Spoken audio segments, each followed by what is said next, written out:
Grade 6. Once again, welcome for your lesson. And today, as I promised last time, I want to discuss about the formation of block mountains. Formation of block mountains. Block mountains are also called Horst mountains. Horst is spelled H-O-R-S-T. Block mountains are formed through a process called, or rather known as, faulting and uplifting. Faulting and uplifting. This is what happens. And I want you to look at that picture beside there and you see. This is what happens. Compressional forces,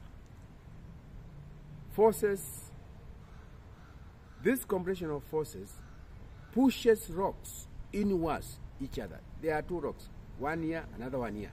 And those forces come from sides of these rocks. So the rocks are compressed like this. And because of this force, cracks or fault occurs. Then the land in between these two cracks, in between these two faults, rises up to form the block mountains. You'll see the picture. Let us now see examples of block mountains in Eastern Africa. These are Dankil Alps, which is found at the border of Ethiopia and Eritrea. In Uganda, we have Ruwenzori. And in Tanzania, we have two block mountains. These are Pare and Usambara.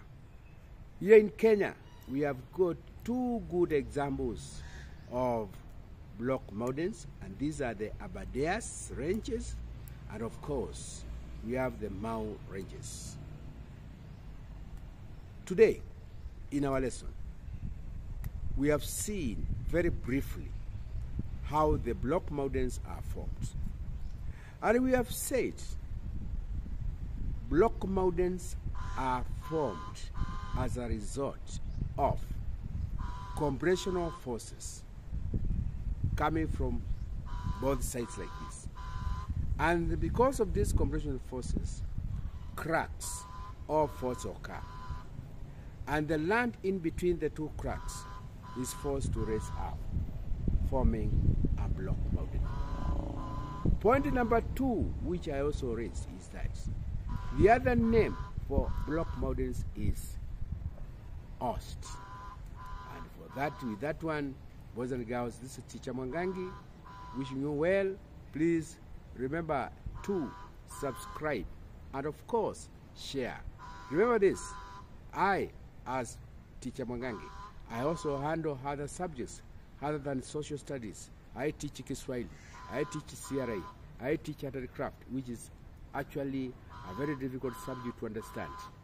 And you can watch, and I teach all the levels, grade 3, grade 4, all the way up to grade 8.